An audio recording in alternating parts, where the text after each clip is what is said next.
जाना पड़ता है। जो मेड़ काटता है उसे कौन से नरक में जाना पड़ता है। जो भैया के हक को मार लेता है उसे कौन से नरक में जाता है। जो नारी माँ बेटे को दूर करती है, न्यारी करने की ज़्यादा जिद करती है, उसे कौन से नरक में जाना पड़ता है। जो एक कोख से जन्मे हुए भैया को अलग करने की कोशिश करती है, जो नारी, उसे कौन से नरक में जाना पड़ता है। जो नारी अपने पति को धोखा देकर माता पिता की आंखों में धूल झोंक करके अपने शारीरिक संबंध कहीं दूसरी जगह बनाती है, उसे कौन से नरक में जाना पड़ता है। इन सारे नरकों का वर्णन इस हमारे 5वें स्कंद के अंतिम चरण में हुआ।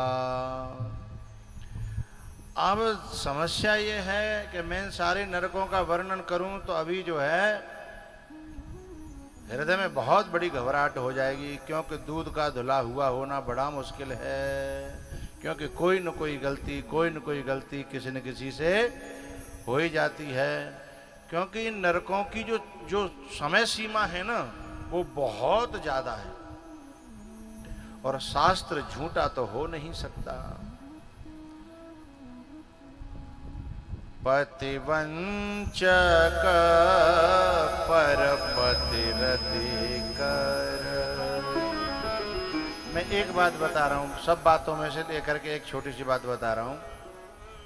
जैसे हमारे यहाँ घंटों में, मिनटों में और दिनों में गिनती होती है ना, ऐसे ऊपर के जो लोग हैं और जो नीचे के लोग हैं, वहां घंटों से काम नहीं चलता, दिनों से काम नहीं चलता, वहां सीधे कल्पों से काम होता है, कल्पों से।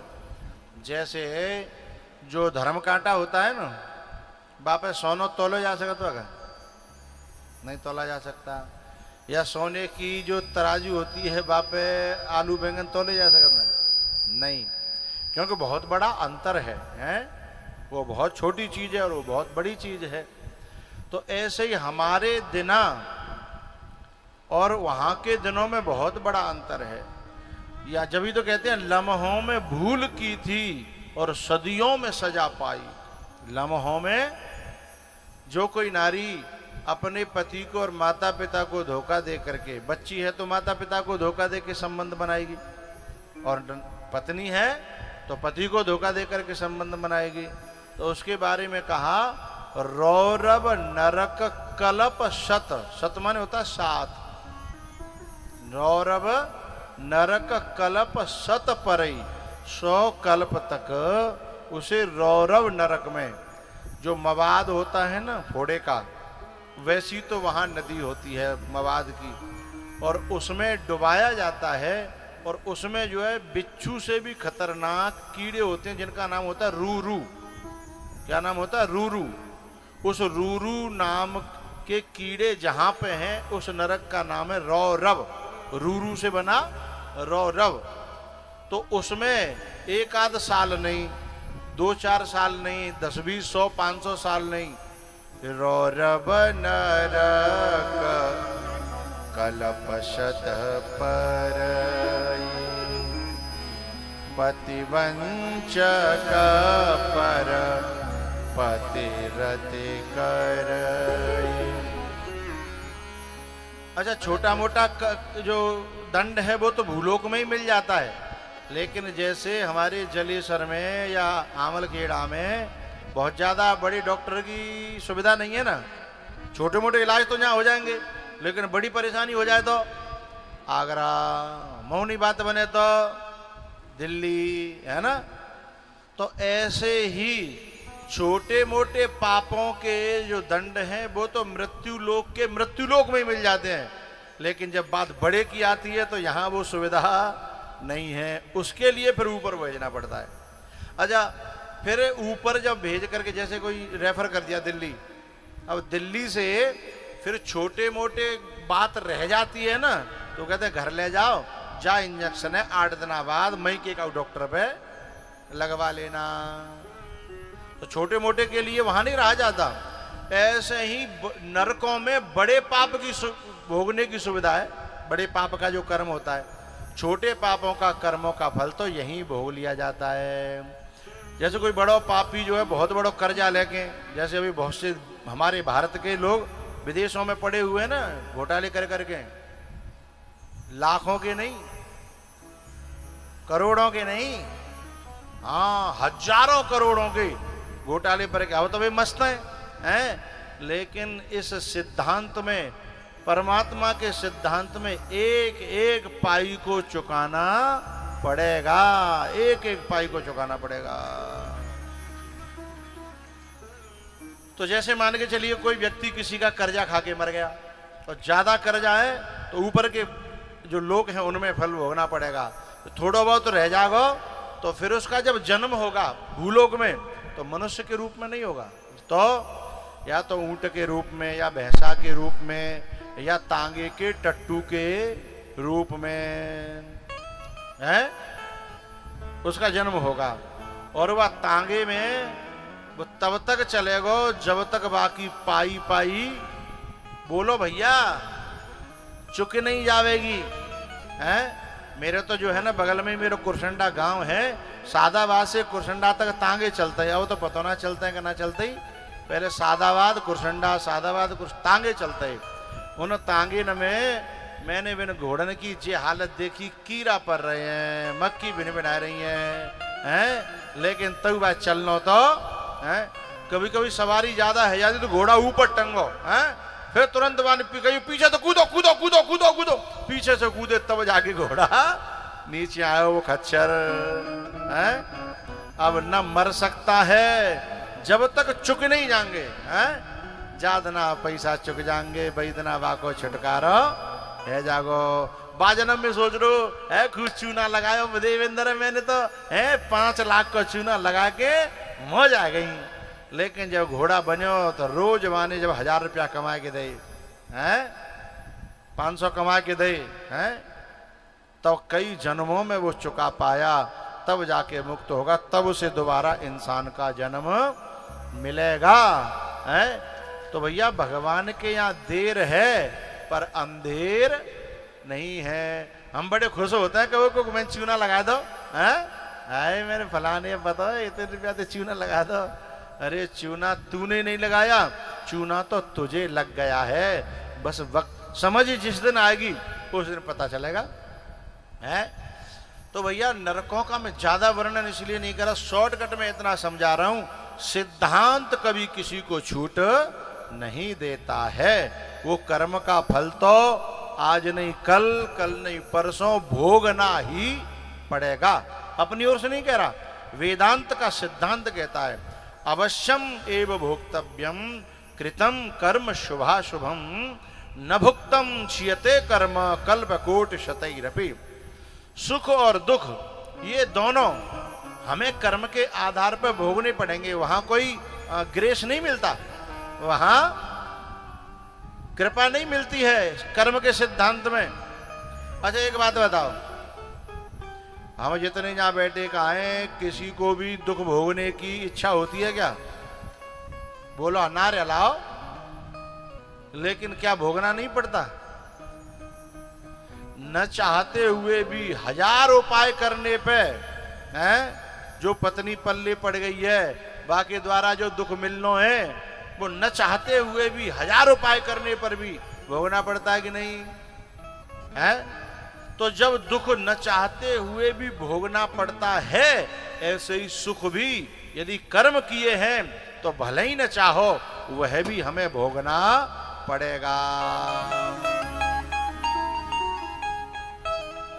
अब आजकल ये लोग क्या कहते बता, अपना बाप मरेगा तो सबसे पहले बाकी कार्ड में लिखाई जाएगी कि दुख के साथ सूचित करना पड़ रहा है कि हमारे पिताजी का स्वर्गवास हो गया। अरे भैंस के ताऊ, त्यो बाप ने इतने अच्छे कर्म करे तो स्वर्ग चलेगा होगा नहीं भाई? कर्मन तो देख, एक ऐसी मेड़ ना छोड़ी जो काटी नहीं हो, दगरो तो मेड़ बना दो और बाको छोरा लिख रहा है मेरे पिताजी का। और जब तेरो बाप स्वर्ग में जाओगे जी महात्मा नरक में जाएंगे, हैं? जब त्यो बाप इतना मेड़ काटी बाने, दगरे काट डारे, छील छील के और मेड़ को श्याप बना दो, जो जितना मौका मिलो बित्ते घुस गो, हैं? मेढ़ को श्यांप बना दो और बा को छोरा लिख रहो मेरे पिताजी का। असम्य की बात है। एक आदमी तो ऐसा मासावर है जय क्षेत्र को बाको बाप मरियो तो न्यू लिख रहो मेरे पिताजी का बैकुंठ वास हो गया और मेरे परिचित में रहे। बाने चुनाव के दौरान करेट की करेट खाली कर दी पी गो और जन कितनी घर में दबका के धल नहीं भाई मिलती के लिए मोहल्ला में बांट दिए भूखा मोहल्ला में बांट रहा है करेट की करेट अंग्रेजी देसी और एक प्रत्याशी पेते नहीं जितने ठाड़े हतकाए दली और निर्दली हैं सबन पेते लिया आयो। और जब वो मरियो तो बाको छोरा लिख रहा है मेरे पिताजी का बैकुंठ वास है। ते पिताजी ने रिजर्वेशन करा लो का हैं मऊटिया कोई वो चल रही का है तत्काल में टिकट है रही होगी। ते पिताजी को स्वर्गवास है। अरे भाई तो शर्म लिख रही है नरक जावे में नरक लिखवे में तो ईमानदारी तो न्यू लिख दे कि भैया मेरे पिताजी मर गए हैं अब मोह ना पता नरक गए हैं कहे स्वर्ग गए हैं। इतनी ईमानदारी तो बरतो। ऐसे ऐसे छोरा लिख रहे हैं अपने बाप के बारे में जा बाप ने पूरा गांव परेशान करके रखे फूट डाल के हैं जाकी लड़ाई बातें जाकी लड़ाई जाते जाकी चुगली बातें बाकी चुगली जाते पूरे गांव में जियो जब तक कहू एकता होने नहीं दी। अब ऐसो मरेगो तो बैकुंठ में जागो मूड तो अलाव करो स्वर्ग में है। तो अब बाको छोरा न्यू लिख है कि मेरे पिताजी का बैकुंठ वास हो गया इन्हें कहा आगे ना मैं शर्म करे। जब ऐसे उस स्वर्ग जान लगे तो फिर नरक में तो अलीगढ़ को तारा लगेगा भाई हैं तो ऐसे न को नंबर आ रहा है। तो मेरी प्रार्थना ये है कि कर्म का सिद्धांत भुगतना ही पड़ेगा। हम संसार की आंखों में धूल झोंक सकते हैं लेकिन परमात्मा की आंखों में धूल नहीं झोंक सकते हैं। और जो इस बात को ध्यान में रखते हुए जीवन जीता है उसका जीवन बड़ा साफ सुथरा बड़ा सुख देने वाला बड़ा आनंद देने वाला यहां भी और वहां भी। ये सिद्धांत है इसे कोई तोड़ मरोड़ नहीं सकता। जैसे 2 और 2 4 ही होते हैं उन्हें कोई 2 और 2 को 5 नहीं कर सकता 6 नहीं कर सकता और 3 भी नहीं कर सकता है। जैसे मिट्टी का डेला फेंको तो नीचे ही आएगा है। ये सिद्धांत है गुरुत्वाकर्षण का है इसे कोई मिटा नहीं सकता। ऐसे ही कर्म का फल तो भोगना ही पड़ेगा। हम ये समझे कि हमने न्यों करके त्यों करके न्यों करके इकट्ठा कर लो हैं जिस दिन नंबर आएगा है उस दिन जो है मिट्टी में मिल जाता है व्यक्ति और उसे अपनी जिंदगी से नफरत हो जाती है। और जिनके लिए बुरे कर्म किए थे फिर उन्हीं से नफरत होने लगती है क्योंकि जिनके लिए कहते वे भी घास में डालते ही फिर हैं। जब वाल्मीकि जी महाराज थे ना संतों ने उनसे पूछा कि घरवाले ने जो पूछ के आओ कि तुम जो पाप कर रहे का हो पाप में तुम्हारे घरवाले शामिल होंगे या नहीं होंगे। तो तुम हमें यहां बांध के चले जाओ ये पूछा बस फिर तुम जो कहोगे हम वो करेंगे। जब वो घर गयो घरवाले ने कही हम पाप में शामिल क्यों होंगे भाई तुम्हारा काम है हमें करे खवाए हो तुम ब्याह करके लाए हैं तुम्हें हम पैदा करे हैं चाहे पाप करो चाहे पुण्य करो तुम्हारा काम है हमें खवाओ हम किसी के पाप में शामिल होने वाले नहीं है। जब लौट करके आया उदासी मुंह से संतों से कहा कि मेरे पाप में मेरे घरवाले शामिल नहीं है। तब संतों ने कहा कि जब वो तुम्हारे पाप में शामिल नहीं है तो ऐसे लोगों के लिए तू अपना समझ करके अपना जीवन बर्बाद कर रहा है। अरे वाल्मीकि चल राम का नाम जप अपना कल्याण कर ले। उसी दिन से वाल्मीकि परमात्मा के रास्ते पे चल गया। तो सीधा नाम तो जपना जानता नहीं था क्योंकि हमेशा से मारो मारो करता रहा मारो मारो हैं मारो काटो। लेकिन संतों ने कहा तू मारो मारो ही बोल हैं क्योंकि जब मार मार मार मार मार मार मार बोलेगा तो अपने आप राम राम आ जाएगा। उलटा नाम जपा जग जाना उलटा नाम जपा जग जाना, उलटा नाम, उलटा नाम जपा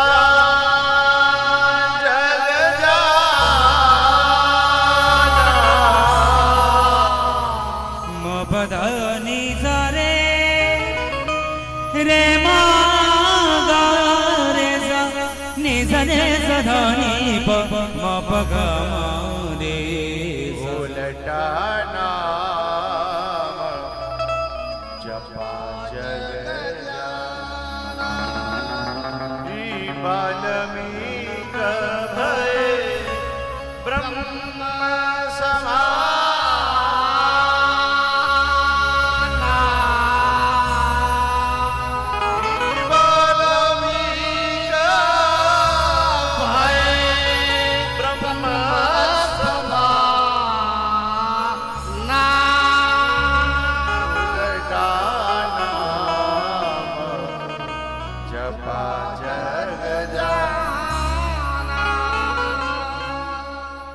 बताऊं, ये शास्त्रों की अपनी एक परिभाषा है, एक अपना तरीका है ऋषि मुनियों के कहने का कि उल्टा नाम जपा।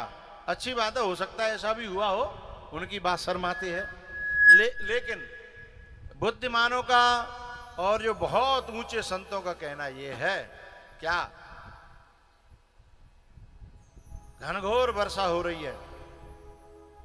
एक मैया ने अपने बेटे से कहा, बेटा मुझे एक दाल बनानी है, बारिश हो रही है, ऊपर मटका दरिया, पानी भर जागो तो वर्षा के पानी से दाल अच्छी घुल जाती है।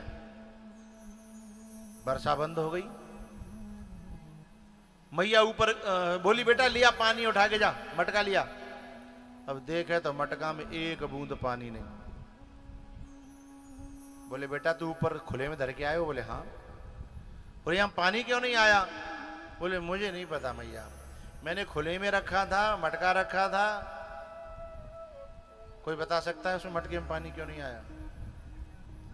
क्योंकि मटका उल्टा रखा था,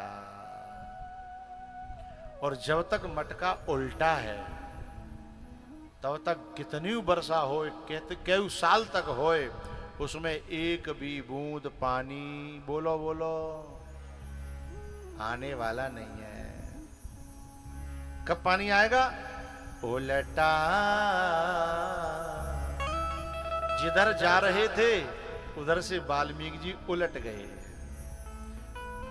उलट गई मोरी नैन पुतरिया, पलट गई मोरी नैन पुतरिया। उलटा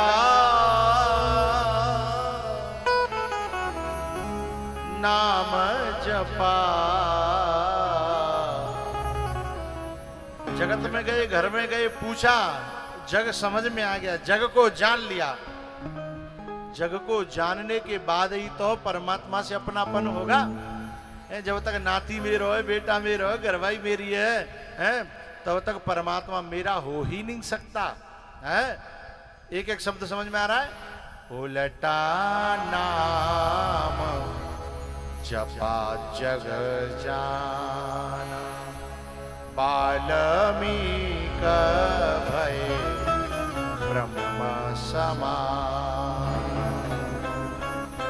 वाल्मीक भय ब्रह्म समान।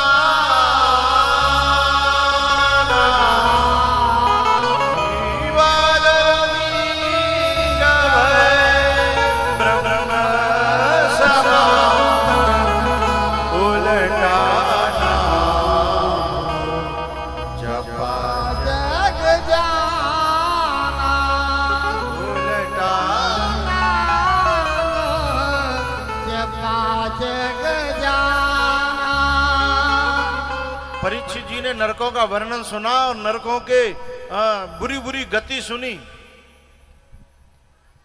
जो नारी देह का व्यापार करती है ना, अपने पति को छोड़ करके, उनकी आंखों में धूल झोंक करके उसे एक नरक और बताया गया, अंधतामेश्वर नामक नरक। उसमें पीतल के पुरुष बनाए जाते हैं और उन्हें गर्म किया जाता है। उन पुरुषों से उस नारी को चिपकाया जाता है नग्न करके, बार बार बार बार, लेकिन वो मरती नहीं है। उसे ऐसा शरीर दिया जाता है कि कर्म का फल तो भोगे लेकिन मरे न।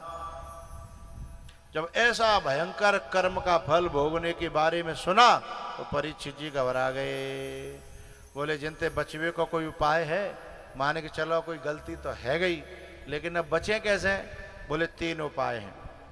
तीनों में तीनों कर सको तो बहुत अच्छी बात है, लेकिन तीनों न कर पाओ तो तीनों में से एक भी कर लोगे तो भी बेड़ा पार हो जाएगा। बोले कौन कौन से उपाय हैं? पहला उपाय, गुरु के द्वारा मंत्र लेकर के उस मंत्र में श्रद्धा विश्वास के साथ उसका जाप करे तो पापों को काट देता है, उस बुरे कर्मों को काट देता है। ध्यान मूलम गुरुर्मूर्ति, पूजा मूलम गुरुपदम, मंत्र मूलम गुरुर्वाक्यम, मोक्ष मूलम गुरु कृपा। पहला रास्ता उपाय। दूसरा उपाय है भगवान की कथा का श्रवण। यह भी पापों से मुक्त कर देता है यदि पूर्ण श्रद्धा और विश्वास के साथ श्रवण किया जाए तो।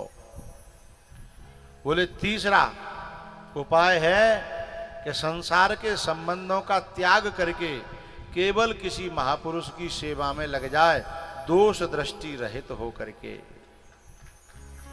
धर्मम भजस्व सततम त्यजलोक धर्मान, सेवस्व साधु पुरुषान जहि काम तृष्णाम।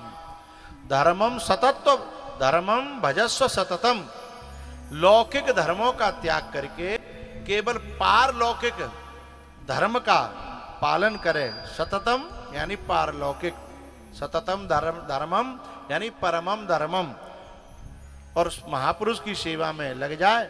जैसे वो चलावे वैसे ही चले तो भी इन पापों से मुक्ति मिल सकती है, वो महापुरुष छुड़ा सकता है। अब तीनों कर ले तो बहुत अच्छी बात है, और तीनों न कर पावे तो कोई एक कर ले। परीक्षित जी ने पूछा कोई प्रमाण है क्या तुम्हारे पास? बोले है। ऐसा प्रमाण है कि एक आदमी था, उसने बड़े बड़े बुरे कर्म करे और नेक आदमी करे, ढेर के ढेर करे, लेकिन उस पर संतों की कृपा हो गई। उसने संबंधों का त्याग किया और हरिद्वार में जाकर के भगवान का भजन किया, सारे पाप कट गए और वो भगवान के धाम को गया। बोले कौन था? बोले अजामिल। जो अजामिल था वह पापी नहीं था, महापापी। जो सारे जितने दुर्गुण होते हैं ना वो सब उसमें थे। लेकिन एक दिन संतों की टोली बा गांव में आई, नवलपुर जैसो गांव है तो बाकी बालक खेल रहे, ओटपाई बालक आते हैं। मैं ओटपाई क्यों कह रहा हूं कि बच्चों ने क्या उत्तर दिया जब संतों ने पूछा कि भैया कोई भगत को घर है क्या जो सेवा करे हमारी? बोले ऐसा घर बतावे महाराज जी जो जिंदगी भर याद करो है। सो उन्होंने जो है उस अजामिल पापी का ही घर बता दिया जो संतों से चिढ़ता था, लड़ता था, है? कि बोले देखो वो चबूतरा बना हुआ है, उस पर नीम का पेड़ खड़ा है, वो घर जो है अजामिल भक्त का है, चले जाओ। और संतन का तो बेचारे ने और सीधे चले गए। वो तो कहूं बदमाशी करके गए हो, बाकी घरवाई थी। अब वैसे तो वो भी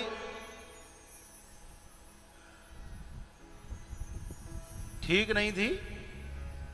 मैं आपको वो दिखाना चाह रहा था पर मेरे पास कैमरा नहीं है। नवलपुर के बालक हैं, वो जो पानी की टंकी है भाई की बाकी अच्छन ने खुरच रहे हैं, हट गए। अब कहा है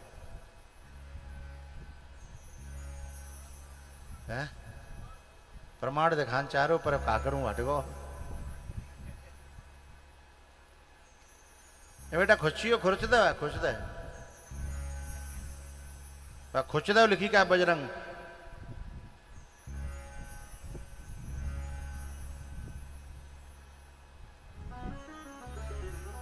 लंच में मैं टॉयलेट करने जाता हूँ, इन्होंने पीछे एक पर्दा लगा रखा है, मैं टॉयलेट कर रहा हूँ तो पीछे से कोई झक रहा, ओए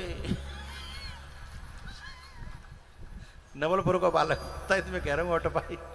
और फिर बात जाते खुशी नहीं भाई को देख लो, हैं बगल भाई देखो, ओ बाबा बगल वाला बुलाया वहां।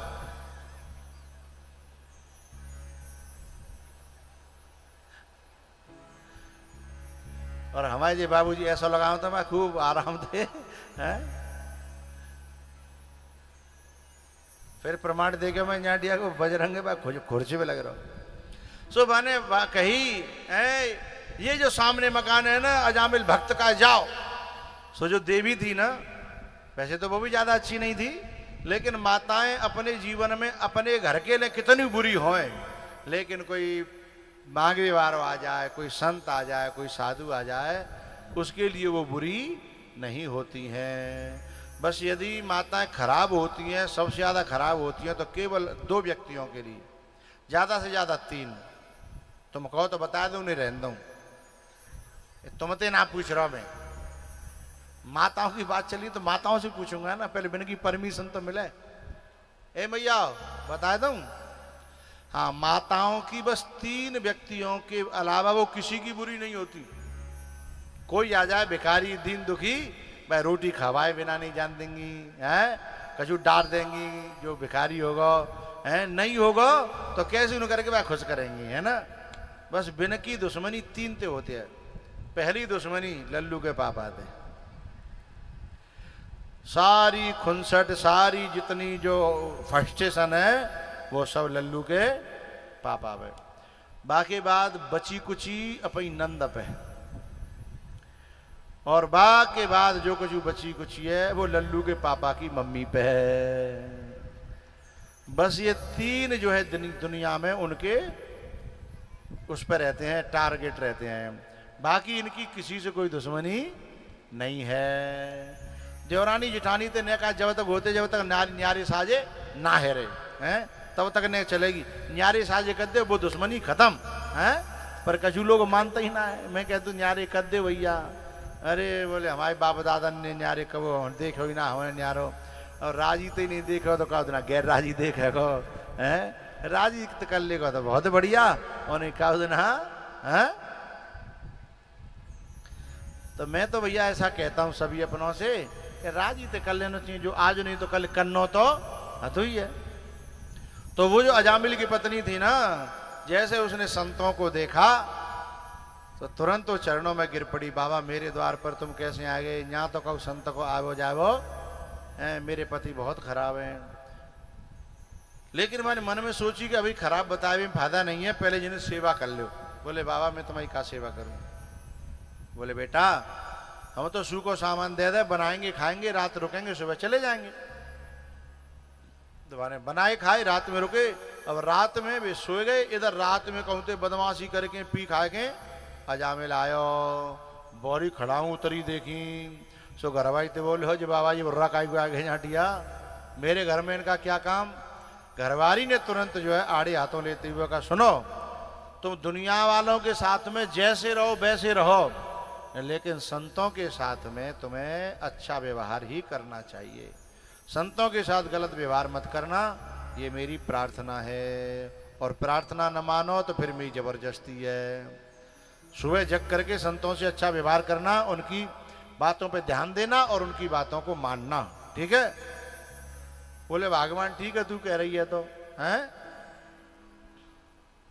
अब सवेरे जगह संत जाने लगे। बोले भैया सब संत घर से जाते हैं तो उन्हें विदा दी जाती है। अब अजामिल मन ही मन बोले हो कि तुम जिंदे जा रहे हो, झोली झंडा संग लेके जा रहे हो, यही बहुत बड़ी विदा समझो, हैं। लेकिन उसकी पत्नी ने पीछे से कुर्ता पकड़ के झटक दिया। बोले मैंने क्या कहा था रात में, उस बात का ध्यान दीजिए। उसने कहा महाराज क्या सेवा करूं। बोले कुछ नहीं, अपना तो तेरा 8वां बेटा होने वाला है, उसका नाम तू नारायण रख लेना। ऐसा क्यों किया संतों ने? क्योंकि संत जो परमात्मा से प्रार्थना कर रहे थे कि हमने इसका नमक खाया है, किसी भी बहाने से इसका उद्धार हो जाए। तो ये प्रेरणा उनके मन में भई कि भगवान को नाम जा घर में कैसू आवे और बा को बहानो लेके, जैसे माता है ना, कभी कभी आप देखना नेक बात पे लड़ाई हो जाती है, नेक बात पे, लेकिन बात नेक नहीं होती, बात तो नेक बहाना होता है, पर बात के पीछे यानी कितनी इकट्ठी धरी रहते हैं, पुलंदा के पुलंदा। लोग समझते हैं नेक सी बात पे हैगी, नेक सी बात पे नहीं, वो तो बहाना है। ऐसे ही संतों का संकल्प था, ये नाम का तो बहाना था। जब नाम धर के चले गए, अजामिल को वृद्धावस्था आई, यमराज के दूत लेने के लिए आए। जब यमराज के दूत लेने के लिए आए तो अजामिल जो पुकारने लगा नारायण नारायण अपने बेटे का नाम। भगवान के दूतों ने आकर के ये बहाना लेकर के कि हमारे प्रभु का नाम पुकार रहा है, तुम कौन होते हो ले जाने वाले, ये झगड़ा किया और अजामिल की जान बचा ली। अजामिल की जान बच गई और ये झगड़े को अजामिल ने देख लिया तो वो समझ गया कि संतों के व धरे भये नाम के कारण आज मेरी जान बची है, तो अब ये जीवन संतों का दिया हुआ है, भगवान का दिया हुआ है। अब मैं इस जीवन को दुनिया में गंवाने वाला नहीं हूं।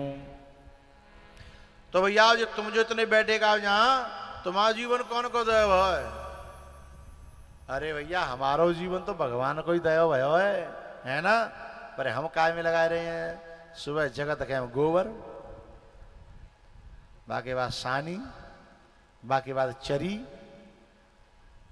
हाँ या ना है, बाकी बात ने कहा रोटी पानी खाई, ने कहा आराम कर लो, शाम को फिर गोबर है, फिर सानी है, फिर दूध निकाले के पियो खाओ और सो गए। क्या इसी के लिए मनुष्य जीवन मिला था? नहीं। अजामिल ने उसी समय निर्णय कर लिया और कहां पहुंचा? हरिद्वार गंगा के किनारे, और उसने जम करके भजन किया और अपने सारे पापों को काट करके उसने भगवान के धाम को प्राप्त किया। जब समझ आ जाए, जब ये पता चल जाए कि ये जिंदगी भगवान की दी हुई है, तभी व्यक्ति को अपना कल्याण कर लेना चाहिए। यदि संतों की सेवा से, संतों के दिए हुए किसी संकेत से यदि हम उसी लाइन पे चल गए तो जीवन का कल्याण हो जाएगा। भैया उसके बाद में वृत्रासुर की कथा आती है और 7वें स्कंद में प्रहलाद जी की कथा आती है। हिरण्यकश्यपु जैसा राक्षस उस समय उसके बराबर बलवान तीनों लोकों में कोई नहीं था। पृथ्वी की नहीं बात कर रहा हूं, तीनों लोकों में कोई नहीं था। लेकिन एक छोटा सा बालक उसी का बेटा और उससे अड़ गया। प्रहलाद से हिरण्यकश्यपु ने कहा, क्यों रे तू नेकसो सो छोरा 250 ग्राम को और मोते तीनों लोकों के मालिक से आमना सामना कर रहा है, तेरे अंदर ये बल कहां से आया? प्रहलाद जी ने बड़ी प्यारी बात कही, पिताजी जाके बल लवलेशते जितेउ चराचर झार। जिसके लवलेश बल से तुमने सारी दुनिया को जीत लिया है, वो परमात्मा का बल ही मेरे अंदर है और मैं काल से भी डरने वाला नहीं हूं। प्रहलाद जी इतने छोटे से हैं, फिर डरते क्यों नहीं इतने बड़े बलवान से, जिससे बड़े बड़े राक्षस देवता सब डरते हैं हिरण्यकश्यपु से? प्रहलाद क्यों नहीं डरता? अरे भैया जा क्षेत्र को यदि नेकऊ काऊ को रिलेशन लग्गा तग्गाते कहूं है कि यदि विधायक जी ते निकल आवे क्या फिर सैफई तक चले जावे हैं, फिर वो रोका खातो है जो कहता दुनिया फाड़ दूंगा हैं, कैसे यूं करके सैफई तक चले जाए, फोटो खिंचा लावे हैं काऊ के संग हैं, बहुत बड़ा परिवार है, काऊ के संग खिंचा लावे, छोटे थे बड़े थे बीच के थे है ना, बाकी बाद वो काऊ गिनतो है अरे साजू कहता है नगरा को ताल बना दूंगा, हैं? ये मत समझियो। अब संसार के छोटे मोटे पद पर बैठे हुए उन लोगों से संबंध बन जाए तो आदमी फिर इतना बलवान समझ बैठता है। और जब प्रहलाद को संबंध है स्वयं परमात्मा से हो, फिर वो कौन थे डर पेगो। क्यों घबराऊं मैं, मेरा तो राम से नाता है। मेरी ये जीवन गाड़ी राम चलाता है। क्यों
घबराऊं मैं,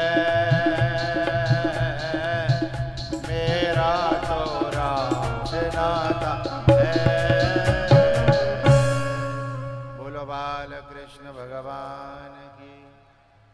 अब के 4 बज गए हैं और आंधी भी आने की दस्तक दे रही है, इसलिए खड़े हो जाइए एक भजन नाचने के लिए, इससे अलग, और फिर आरती। कल जो है कन्हैया का जन्म होगा, हल्के में राम कथा भी होगी। सबके संकट दूर करेगी, श्री बरसाने वाली बजाओ, बजाओ ना, बजाओ राधा नाम की ताली।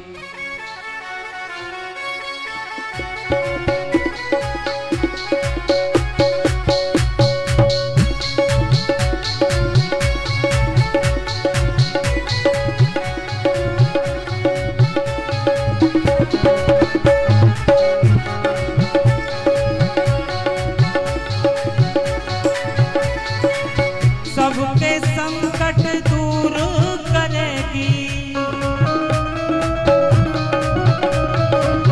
सबके संकट दूर करेगी, श्री बरसाने वाली बजाओ, बजाओ, बजाओ राधा नाम की थाली, बजाओ राधा नाम की थाली।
ताली बजाओ राधा नाम की ताली बजाओ राधा नाम की ताली।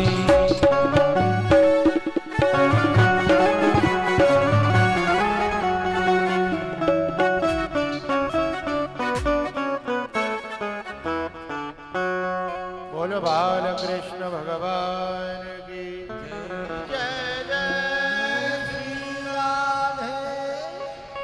बाकी लोग साइड से हट जाएं, परिचित परिवार आगे आ जाएं आरती के लिए।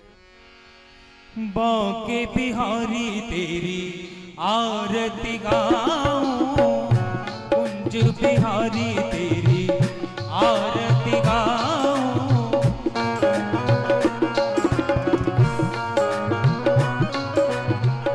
चरणों से निकली है गंगा प्यारी, जिसने सारी दुनिया तारी। इन चरणों में शीश झुकाऊं, बांके बिहारी आरती गाऊं। मोर मुकुट जाके शीश पे सोहे, प्यारी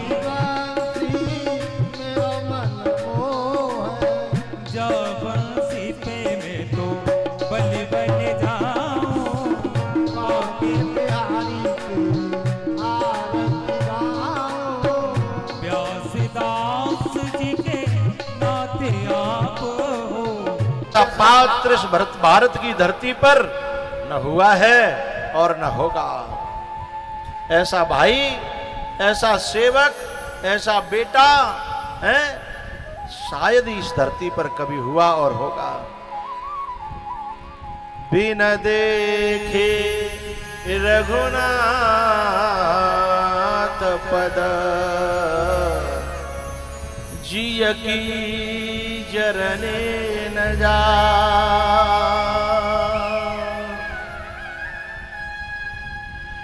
एक ऐसा अवसर, भरत जैसा अवसर एक जगह और आया रामायण में। किसके सामने? सुग्रीव के सामने। बाली को मरा हुआ समझ करके लोगों ने कहा अब तुम्हारा भाई नहीं है तो गद्दी पर बैठ जाओ, हैं? तो लपक के सुग्रीव गद्दी पर बैठ गया।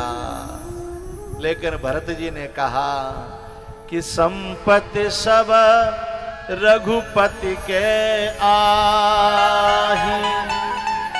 ये मेरी संपत्ति नहीं है, ये राम की संपत्ति है।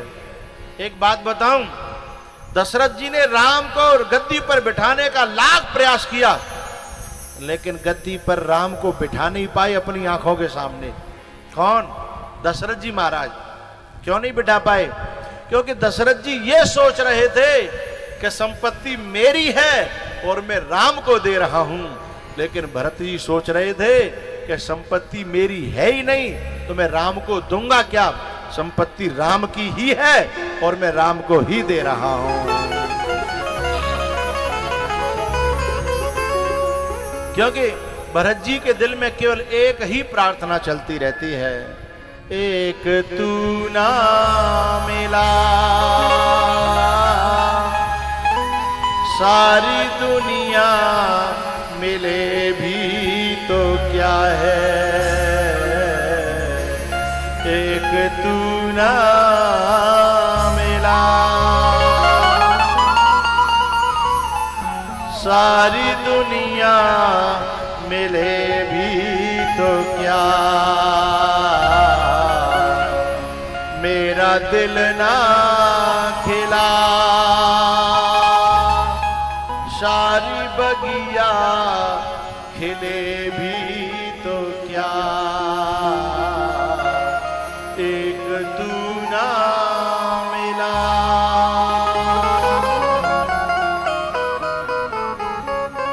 सारी दुनिया मिले भी तो क्या, मेरा दिल ना खिला। तुझसे लिपट कर के रो लेते हम तो आंसू नहीं थे ये मोती से कम। तुझसे लिपट कर के रो लेते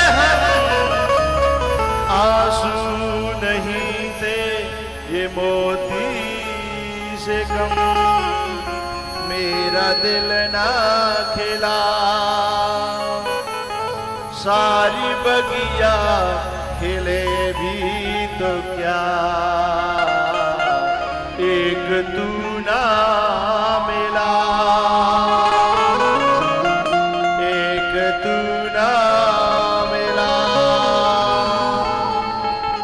सारी दुनिया मिले भी तो क्या, एक तू ना मिला, सारी दुनिया। जैसे ही राम जी का वन में प्रवेश हुआ था ना, तो राम जी के पांव में एक कांटा लगा, एक कंकर चुभ गया। उसने तुरंत धरती माता को कहा प्रकट होइए वन देवी, और वो प्रकट होती हैं। बोले क्या सेवा करूं भगवान मैं आपकी?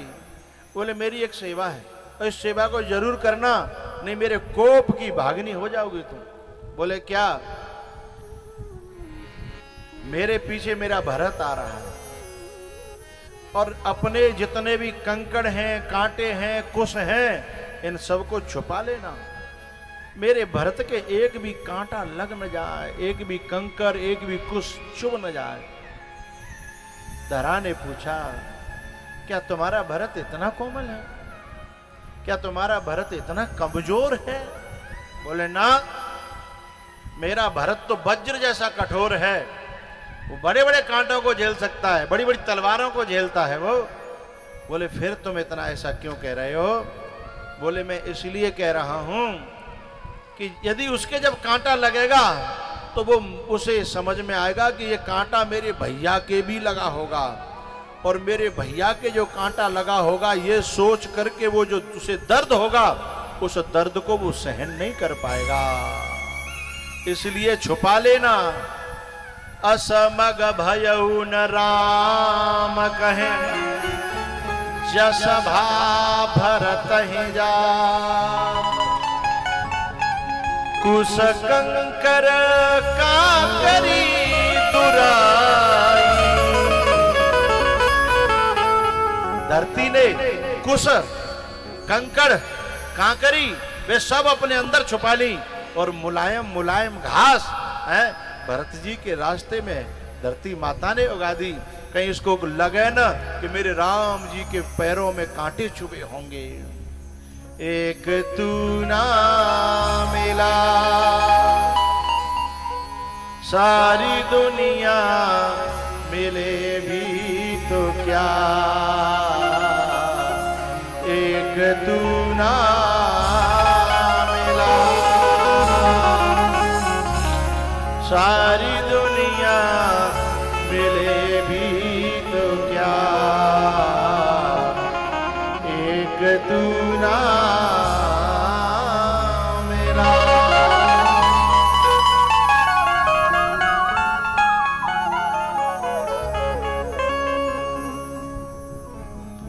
राम जी बाहर के असुरों को समाप्त करने गए हैं, लेकिन भरत का चरित्र व्यक्ति के अंदर के असुरों को, विकारों को, मलिनता को, इन बुराइयों को नष्ट करता है। राम जी ने कहा था भैया मैं बाहर के विकारों को खत्म करने जा रहा हूं, तब तक तू अवध के अंदर के विकारों को नष्ट करना, जिससे राम का राज्य हो सके। इस अवध के विकारों को कोई ऐसा साधु ही नष्ट कर सकता है, भरत जैसा, कोई दशरथ जैसा धर्मात्मा भी इन विकारों को नष्ट करने में सफल नहीं हुआ। वो तो कैकेयी के चंगुल में फंस करके बेचारा अपना सर्वस्व खो बैठा। लेकिन भरत जैसा तपस्वी है, तापस वेश विशेष उदासी है। जैसे राम जी ने तो वचन के कारण तापस वेश धारण किया, लेकिन भरत जी ने तो केवल अपने राम के कारण गेरुआ वस्त्र धारण कर लिया है? तो अंदर के विकारों को कोई साधु मारता है, तब उसके जीवन में राम का राज्य होता है। बोलो भरत जी महाराज की, हनुमान जी महाराज की। अब जो है 20 मिनट का पानी वगैरह पीने का विश्राम है। पानी वगैरह पी लो, पांव फरेरे कर लो, लेकिन अपनी जगह की जिम्मेदारी खुद तुम्हारी है और किसी